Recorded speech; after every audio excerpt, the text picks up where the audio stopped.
My name's Luke Laffin, and I'm a preventive cardiologist here at the Cleveland Clinic. I'm also medical director of cardiac rehabilitation. It gives me great pleasure today. Nama saya Luke Lavin dan saya ahli jantung pencegahan di sini di klinik Cleveland. Saya juga seorang medis direktur rehabilitasi jantung. Itu memberi saya kesenangan besar hari ini untuk Speak with you about natural ways to lower our blood pressure. You know, when I see patients in clinic, they always asking, well, how can I try and avoid medicine as much as possible? berbicara dengan Anda tentang cara alami untuk menurunkan tekanan darah kita. Tahukah Anda, ketika saya melihat pasien di klinik, mereka selalu bertanya bagaimana saya bisa mencoba dan menghindari obat sebanyak mungkin.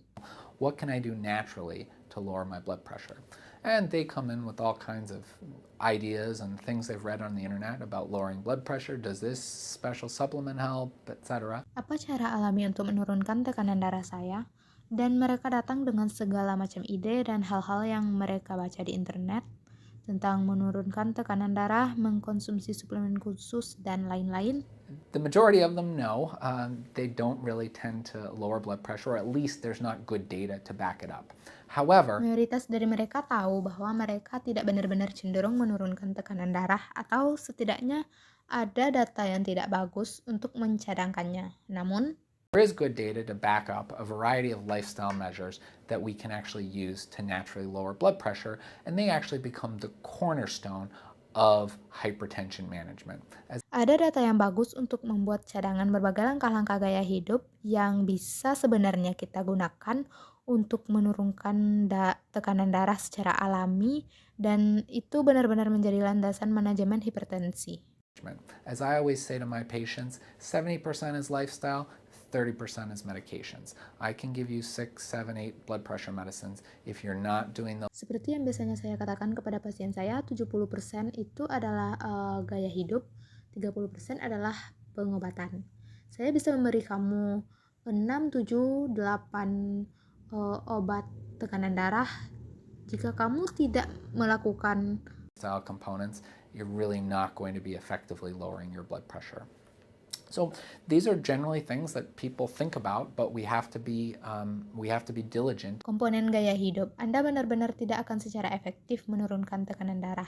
Jadi ini umumnya hal-hal yang orang pikirkan, tapi kita juga harus rajin in doing them. The first one that we think about is weight loss.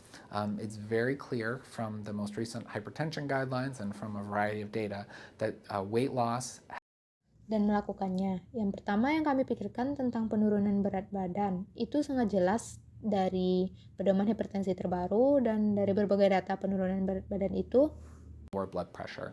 The standard rule of thumb that we see is getting to your ideal body weight lowers blood pressure by about 6 millimeters of mercury in the membantu menurunkan tekanan darah. Aturan standar praktis yang kami lihat ketika Anda mencapai berat badan ideal, itu akan menurunkan tekanan darah sekitar 6 mm merkuri. in the studies that have looked at it. However, another rule of thumb that we can use is for every kilogram that an individual loses, their blood pressure is decreased by 1 millimeter of mercury. So, dalam studi yang telah membuktikannya.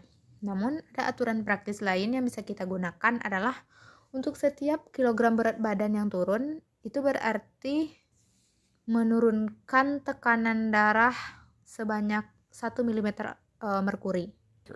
So definitely powerful stuff, something to consider when you're getting on the scale in the morning. Other things that we think about are nutritional or dietary patterns. Jadi kita harus mempertimbangkannya dengan menimbang berat badan di pagi hari. Hal lain yang kita pikirkan adalah gizi atau pola makan. The most well-studied natural intervention for blood pressure is introduction or the use of a DASH diet. Yang paling banyak dipelajari intervensi alami untuk tekanan darah adalah pengenalan atau penggunaan diet. It is an acronym. It stands for Dietary Approaches to Stopping Hypertension. And the specifics are that it's essentially a well-balanced. Sekarang, diet adalah singkatan dari kepanjangannya, yaitu dietary approaches atau pendekatan diet untuk menghentikan tekanan darah tinggi, dan secara spesifik pada dasarnya yaitu keseimbangan. Diet of moderation, plenty of fruits and vegetables. It tends to more towards a Mediterranean dietary pattern, but it's also low sodium. And that really brings us to the next component. Secukupnya, banyak buah-buahan dan sayuran itu cenderung lebih mengarah ke pola diet Mediterania, tapi itu juga rendah sodium dan itu benar-benar membawa kita ke komponen berikutnya. That I would say from a lifestyle perspective is the most important part of blood pressure management, and that's making sure that an individual is on a low sodium diet. Dan yang akan saya katakan dari perspektif gaya hidup adalah bagian terpenting dalam mengatur tekanan darah, yaitu dengan menjalani diet rendah sodium. Now, there's different levels of sodium out there that different organizations suggest as the maximum of sodium during a day. Sekarang terdapat beberapa perbedaan tingkatan sodium di luar sana dan organisasi yang berbeda menyarankan maksimum penggunaan sodium selama 1 hari. The American Heart Association recommends 1,500 milligrams of sodium.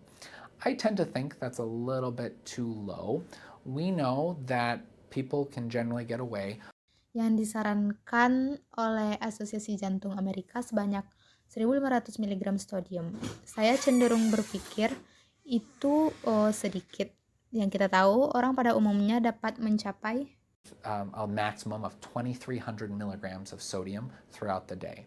The difference in blood pressure between 1,500 milligrams a day and 2,300 milligrams a day is only about 2 or 3 millimeters. Dengan maksimum 2.300 mg natrium atau sodium sepanjang hari. Perbedaan tekanan darah antara 1.500 mg sehari dan 2.300 mg hanya sekitar 2 atau 3 mm merkuri.